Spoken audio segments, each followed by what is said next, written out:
الحمد لله رب العالمين والصلاة والسلام على خير خلقه محمد وعلى آله وصحبه أجمعين ومن تبعهم بإحسان إلى يوم الدين وبعد. فقد قال الله تعالى في كلامه المجيد: بسم الله الرحمن الرحيم. إن الله لا يغفر أن يشرك به وَيَغْفِرُ مَا دُونَ ذَلِكَ لِمَنْ يَشَاءُ. معزز سامعین کرام، حاضرین مجلس اور دینی ملی بھائیوں، اللہ تبارک و تعالی نے ہمیں اس دنیا کے اندر پیدا کیا اور اس کے بعد ہماری رشد و ہدایت کے لیے، ہماری زندگی گزارنے کے لیے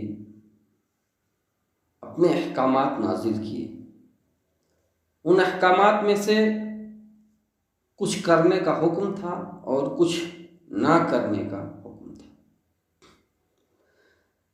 نہ کرنے والے کاموں میں سے جو سب سے پہلے جس چیز سے روکا گیا ہے وہ ہے شرک، کیونکہ اللہ تبارک و تعالی سارے گناہوں کو معاف کر دیں گے لیکن شرک کو کبھی معاف نہیں کریں گے۔ شرک ہے کیا؟ شرک ہے کہ اللہ کے ساتھ کسی کو شریک کرنا، یا اس کی ربوبیت میں، اس کی الوہیت میں، اس کے اسماء و صفات میں کسی ایک کو شریک کرنا۔ مطلب انسان یہ اعتقاد رکھے، یہ یقین رکھے کہ اللہ کے ساتھ کوئی خالق ہے یا کوئی مدد کرنے والا ہے جو اس کا شریک ہے ان تمام کاموں میں۔ تو جس نے بھی ایسا عقیدہ رکھا، ایسا ایمان رکھا، تو اس کو ہم بولتے ہیں کہ وہ مشرک ہے۔ اب یہ شرک اگر انسان کر کے مر جائے تو اس کی بخشش نہیں ہوگی۔ یہ شرک جو ہے یہ بہت بڑا ظلم ہے، جیسا کہ اللہ تبارک و تعالی نے کہا ہے: ان الشرک لظلم عظیم۔ اور یہ سب سے بڑا گناہ بھی ہے، کیونکہ اس سے بڑا گناہ کوئی ہے ہی نہیں۔ کیونکہ انسان شرک کے ذریعے اللہ کے اس خصوصی حق پر ڈاکہ ڈالتا ہے جو اللہ تبارک و تعالی کے لیے خاص ہے، اس کے علاوہ اس میں کوئی بھی اس کا ساجھیدار نہیں ہے، جس کو ہم توحید بولتے ہیں کہ اللہ ایک ہے۔ اس پر ڈاکہ ڈالنا ہے تو یہ سب سے بڑا گناہ ہے۔ جب انسان، کوئی بھی دنیا کا انسان، اپنی ملکیت میں کسی کو شریک کرنا برداشت نہیں کر سکتا ہے، جبکہ یہ ایک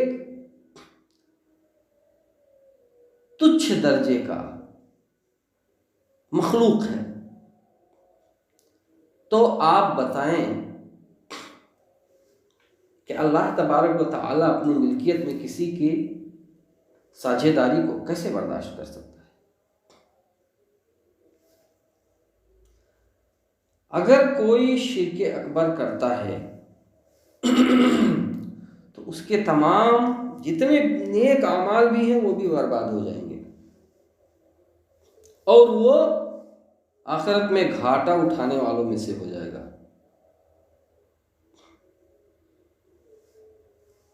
اللہ تبارک و تعالی نے قرآن عزیز میں فرمایا ہے سورۃ الزمر کے اندر: وَلَقَدْ أُوحِيَ إِلَيْكَ وَإِلَى الَّذِينَ مِن قَبْلِكَ لَئِنْ أَشْرَكْتَ لَيَحْبَطَنَّ عَمَلُكَ وَلَتَكُونَنَّ مِنَ الْخَاسِرِينَ۔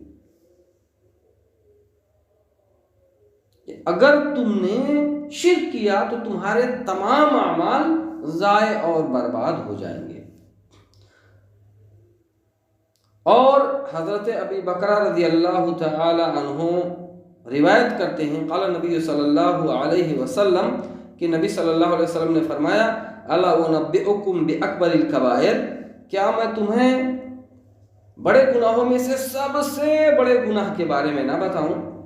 3 مرتبہ کہا انہوں نے۔ قالوا بلا یا رسول اللہ، تو صحابہ نے کہا کیوں نہیں ہے اللہ کے رسول، ضرور بتائیے۔ قال الاشراک باللہ، اللہ کے ساتھ شرک کرنا یہ سب سے بڑا گناہ۔ اس کے بعد والا گناہ وعقوق الوالدین، اس کے بعد والدین کی نافرمانی کرنا۔ یہ 2 گناہ جو ہیں بہت بڑے ہیں۔ سب سے پہلا اللہ کے ساتھ شرک کرنا، اور اس کے بعد کے رتبے پہ جو آتا ہے کیٹیگری میں، وہ والدین ماں باپ کی نافرمانی کرنا۔ اچھا، شرک کی گندگی کیا ہے؟ شرک کے اندر کیا قبائح ہیں؟ شرک کے اندر کیا کھوٹ ہے؟ اس کو اللہ تبارک و تعالی نے مختلف جگہوں میں بیان کیا ہے اور بتایا ہے کہ شرک کے قبائح 4 ہیں۔ 4 آیتوں کے ذریعے اللہ تبارک و تعالی نے واضح کیا ہے۔ پہلا، ان اللہ لا یغفر ان یشرک بہ ویغفر ما دون ذلک لمن یشاء ومن یشرک باللہ فقد افتری اثما عظیما، کہ اللہ تبارک و تعالی شرک کو نہیں معاف کریں گے، اس کے علاوہ جو بھی گناہ ہو اگر چاہیں گے تو معاف کریں گے۔ اگر کسی نے شرک کیا تو اس نے بہت بڑا بہتان یعنی جھوٹی تہمت لگائی اللہ تبارک تعالیٰ پر۔ اور اسی طریقے سے اللہ تبارک و تعالیٰ نے کہا ہے وَمَن يُشْرِكْ بِاللَّهِ فَقَدْ ضَلَّ ضَلَالًا بَعِيدًا، جس نے اللہ کے ساتھ شرک کیا تو وہ ایک دم کھلی ہوئی بہت دور کی گمراہی میں چلا گیا، یعنی وہ ایک دم کلی طور سے گمراہ ہو گیا۔ تو اس میں یہ کرنے سے آدمی کھلے گمراہی میں چلا جاتا ہے۔ اور اللہ تبارک و تعالی نے فرمایا انہ من یشرک باللہ فقد حرم اللہ علیہ الجنہ ومأواہ النار وما للظالمین من انصار۔ شرک کی قبائح میں سے ایک قبیح چیز یہ بھی ہے کہ اس کو جو کرے گا وہ جنت میں نہیں جا سکتا، جنت اس کے لیے حرام ہے اور اس کا ٹھکانہ جہنم ہی ہوگا، اور قیامت کے دن ایسے ظالموں یعنی مشرکوں کا کوئی بھی مددگار نہیں ہوگا۔ اور اللہ تبارک و تعالی نے فرمایا چوتھی چیز وَمَن يُشْرِكْ بِاللَّهِ فَكَأَنَّمَا خَرَّ مِنَ السَّمَاءِ فَتَخْطَفُهُ الطَّيْرُ أَوْ تَهْوِي بِهِ الرِّيحُ فِي مَكَانٍ سَحِيقٍ، کہ جس نے بھی شرک کیا گویا کہ وہ آسمان سے گرا، اور جب وہ گرنے لگ گیا تو اس کو چڑیوں نے اچک لیا، یا اس کو ہوا نے بہت دور دراز کی جگہ پر پھینک دیا لے جا کر کے۔ یعنی جس نے بھی شرک کیا اس کا کوئی یار و مددگار نہیں ہوگا، وہ سیدھا سیدھا جہنم میں جائے گا، کوئی بھی مدد نہیں کر سکتا، کیونکہ مدد کرنے کے لیے بھی اللہ تبارک و تعالی کی اجازت کی ضرورت ہوتی ہے۔ اللہ تبارک و تعالی چاہے کہ یہ آدمی مدد کرے، لیکن جس کے خلاف اللہ تبارک و تعالی ہی ہو جائے پھر سوچئے اس کا کیا حشر ہونے والا ہے۔ اچھا، جو شرک کریں گے ان کی سزا کیا ہے؟ نمبر 1، ان الذين كفروا من اهل الكتاب والمشركين في نار جهنم خالدين فيها اولئك هم شر البرية۔ پہلا نمبر کہ جس نے بھی شرک کیا ہے وہ ہمیشہ ہمیش کے لیے جہنم میں جائیں گے، اور ایک ان کی صفت یہ ہے کہ وہ جتنے بھی مخلوقات ہیں، مشرک ان مخلوقات میں سے سب سے تچھ، سب سے ذلیل قسم کا مخلوق ہے۔ یہ ہو گئی مشرک کی پہلی سزا کہ وہ جہنم میں ہمیشہ ہمیش کے لیے رہے گا۔ اور اسی طریقے سے ان کو آخرت میں سخت ترین عذاب دیا جائے گا۔ حدیث میں آتا ہے اللہ کے نبی نے فرمایا من مات وهو يدعو من دون الله ندا دخل النار، جس نے بھی اللہ کے ساتھ کسی کو شریک کرنے کے حالت میں وفات پا گیا، مر گیا، مماتا جو مرا اس حال میں وہ یدعو من دون اللہ ندن کہ وہ اللہ کے علاوہ کسی اور کو ساجیدار پکارتا تھا، دخل النار تو وہ جہنم میں داخل ہوگا۔ اس کو بخاری مسلم نے روایت کیا ہے۔ اچھا، شرک کی کتنی قسمیں ہیں؟ شرک کی دو قسمیں ہیں، ایک شرک اصغر چھوٹا شرک، ایک شرک اکبر بڑا شرک۔ شرک اکبر جو ہوتا ہے وہ انسان جیسے ہی اس کو کرتا ہے وہ دائرہ اسلام سے خارج ہو جاتا ہے، اس کے تمام اعمال ضائع ہو جاتے ہیں، اور شرک اکبر کرنے والے آدمی کا مال اور خون حلال ہو جاتا ہے، اور مرنے کے بعد اگر وہ بغیر توبے کے یعنی شرک اکبر سے بغیر توبہ کیے ہوئے مر گیا تو وہ ہمیشہ ہمیشہ کے لیے جہنم میں چلا جائے گا۔ اور شرک اکبر کیا ہے، کیسے ہوتا ہے؟ عبادتوں میں سے کوئی عبادت اللہ کے علاوہ کسی کی طرف منسوب کرنا، کسی کے لیے کرنا، اللہ کے علاوہ کسی کے لیے کرنا، جیسے دعا اللہ کے علاوہ سے کرنا، ذبح اور نظر اللہ کے علاوہ کے لیے کرنا، مثلا قبر والوں کے لیے، جن و شیاطین کے لیے کرنا، یا کسی کو ایسی چیز میں مدد کے لیے پکارنا جس پر وہ قادر نہیں ہے۔ مطلب میں کسی سے کہوں کہ تم میری بگڑی بنا دو، تم میرے یہ چیز کر دو، تم میرے لیے ابھی کے ابھی 10-15 سیکنڈ میں امریکہ سے فلانا چیز لا دو، یا 10-15 منٹ میں مجھے مکہ پہنچا دو۔ جو نہیں کر سکتا وہ میرے لیے سورج اور چاند توڑ کے لے آؤ۔ الغرض ایسی چیزیں جو آدمی کرنے پہ قادر نہیں ہے اس وقت، تو ایسا بھی پکارنا اور اس سے مدد اس طریقے کا مانگنا یہ بھی شرک ہے۔ اچھا، شرک اکبر کے بہت ساری شکلیں اور صورتیں ہیں، جیسے خوف کے اندر شرک، مثلا جس طرح اللہ سے ڈرا جاتا ہے اسی طرح کسی بت سے یا اور کسی سے ڈرے، کسی جنات شیطان سے، الغرض کسی سے بھی اللہ کے ڈر کے جیسا کسی اور سے ڈرے۔ جبکہ ڈر تو ایک طبیعی ڈر ہوتا ہے کہ شیر کو آپ نے دیکھ لیا، سانپ کو آپ نے دیکھ لیا تو آپ کو ڈر لگتا ہے، یہ طبیعی ڈر ہے، لیکن اللہ کا ڈر اور ہے۔ اللہ کو آپ دیکھتے بھی نہیں ہیں، اللہ سے ڈرنا چاہیے۔ تو اسی طریقے کا ڈر اگر کسی کا ہو، کسی بت کا کہ وہ تو ہم کو یہ کر دے گا، وہ کر دے گا، وہ فلانواں بابا تو یہ کر دے گا، وہ کر دے گا، حالانکہ فلانواں بابا اس بات پر قادر ہی نہیں ہے۔ تو اس طریقے کا جس طرح اللہ سے ڈرتے ہیں اسی طریقے سے اگر کسی اور سے آپ ڈرتے ہو تو یہ بھی شرک اکبر ہے۔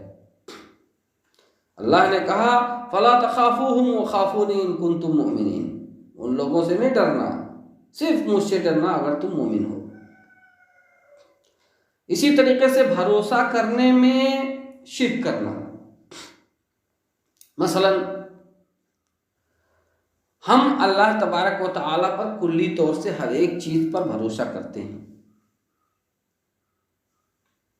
اور یہ عبادتوں میں سے ایک بڑی عبادت ہے، لیکن جس طرح ہم اللہ پر ہر حالت میں بھروسہ کرتے ہیں، اگر کوئی اللہ کے علاوہ کسی پر اسی طریقے کا بھروسہ کرے، مثلا کسی غائب آدمی پر، کوئی مر گیا ہے اس پر کہ یہ ہم کو نفع نقصان دے سکتا ہے، یہ ہمیں روزی دے سکتا ہے، تو یہ بھی شرک اکبر ہے۔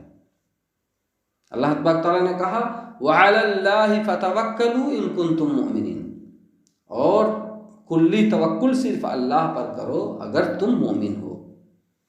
اسی طریقے سے محبت میں شرک، کوئی بھی عبادت جیسا کہ میں اپنی ایک عبادت والے تقریر میں بتا چکا ہوں کہ عبادت اللہ کی محبت اور تعظیم کے ساتھ ہونا چاہیے، تو بغیر اللہ کی محبت کے کوئی بھی عبادت مقبول نہیں ہے۔ تو اللہ کے لیے محبت تو ضروری ہے، لیکن اللہ کی محبت جیسا اگر کسی دوسرے کو ہم محبت کرتے ہیں تو یہی شرک فی المحبہ ہے، اور اس کے ذریعے بھی انسان مشرک ہو جاتا ہے اور وہ ہمیشہ ہمیشہ کے لیے جہنم میں چلا جائے گا۔ اللہ نے کہا وَمِنَ النَّاسِ مَن يَتَّخِذُ مِن دُونِ اللَّهِ أَندَادًا يُحِبُّونَهُمْ كَحُبِّ اللَّهِ وَالَّذِينَ آمَنُوا أَشَدُّ حُبًّا لِلَّهِ، جن لوگوں نے اللہ کے علاوہ اوروں کو معبود ٹھہرایا ہوا ہے تو وہ جس طرح اللہ سے محبت کرنا چاہیے اسی طرح اپنے ان جھوٹے خداؤں سے محبت کرتے ہیں، لیکن جو ایمان والے ہیں وہ اللہ سے بہت زیادہ، سب سے زیادہ محبت کرتے ہیں۔ اسی طریقے سے اطاعت اور فرما برداری کرنے میں شرک کرنا، مثلا اللہ تبارک و تعالیٰ کی فرما برداری، اس کے حکم کی بجا آوری ضروری ہے، لیکن ہم علماء، عمراء، رؤساء، حکام کی ویسے ہی حکم بجا آوری کریں جس طریقے سے ہم اللہ کی کرتے ہیں، یا مثلا وہ لوگ حلال کو حرام کر دیں، حرام کو حلال کر دیں تو ہم اس کو مان لیں، تو یہ ان کی اطاعت ہے اور یہ شرک اکبر ہے، اور ایسا کرنے والا مخلد فی النار ہوگا۔ اللہ نے کہا ہے وَاتَّخَذُوا أَحْبَارَهُمْ وَرُهْبَانَهُمْ أَرْبَابًا مِّن دُونِ اللَّهِ، ان لوگوں نے اپنے اگواؤں کو، اپنے احبار کو، اپنے رہبان کو، اپنے علماؤں کو، ان سب کو اللہ کے علاوہ اپنا رب بنا لیا۔ تو ایسا کرنا یہ شرک اکبر ہے، اور ایسا کرنے والا ہمیشہ ہمیشہ کے لیے جہنم میں جائے گا، کیونکہ اس کے تمام اعمال برباد ہو جاتے ہیں۔ اور شرک اصغر یہ ہے جو شرک اکبر کے درجے کو نہیں پہنچتا ہے، اور یہ اس کو کرنے سے انسان دائرہ اسلام سے خارج بھی نہیں ہوتا ہے، اور اس کی بھی بہت ساری شکلیں ہیں، جیسے اللہ کے علاوہ کسی کی قسم کھانا، ریاکاری کرنا، اور اسی طریقے سے دھاگا وغیرہ پہننا کہ ہماری یہ چیز جو ہے پوری ہو جائے، یا ہمارے اوپر یہ مصیبت ہے وہ چلی جائے، اور اسی طریقے سے گنڈا تعویذ وغیرہ پہننا کہ ہمیں نظر بد نہ لگے، یا کاجل وغیرہ لگانا بچوں کو تاکہ نظر بد نہ لگے، جو کاجل کا ایک بوندے کی شکل میں لگا دیتے ہیں کہ اس کو نظر بد نہ لگے، یہ ساری چیزیں جو ہیں، اسی طریقے سے تنجیم ہے، اسی طریقے سے اب شگن لینا ہے، اسی طریقے سے درختوں وغیرہ سے، مٹی سے، یا کسی قبر سے، یا کسی جگہ سے تبرک لینا ہے، یہ تمام کی تمام چیزیں جو ہیں یہ شرک اکبر میں ہیں۔ جب انسان یہ اعتقاد رکھے کہ یہ ساری چیزیں بذات خود تو اثردار نہیں ہیں، لیکن یہ وسیلہ ہیں اثر ہونے کے، تو یہ ساری چیزیں کہانا وغیرہ، یہ ساری کی ساری چیزیں شرک ہیں، شرک اصغر ہیں۔ اس کو کرنے والا اس سے تو نہیں نکلتا ہے دائرہ اسلام سے، لیکن اس کا وہ عمل تباہ و برباد ہو جاتا ہے، اور اگر اس کو لگاتار انسان کرتا رہے تو وہ شرک اکبر تک پہنچ جاتا ہے، اور شرک اکبر ہو جاتا ہے، اس کے بعد میں اس کے تمام اعمال تباہ و برباد ہو جاتے ہیں۔ تو کہنے کا مطلب یہ کہ ہمیں اور آپ کو اس دنیا میں جو سب سے زیادہ جس سے بچنے کی اور ڈرنے کی ضرورت ہے وہ ہے شرک باللہ، شرک سے۔ اگر ہم شرک سے بچ گئے تو یقیناً ہم آخرت میں کامیاب ہو جائیں گے، چاہے بھلے ہی ہمیں ہمارے برے اعمال کی سزا کیوں نہ ملے۔ لیکن اگر ہم نے شرک کیا ہے تو آپ جان لو کہ آپ جنت میں جانے کی تو بہت دور کی بات ہے، آپ جنت کی خوشبو تک نہیں پاؤ گے۔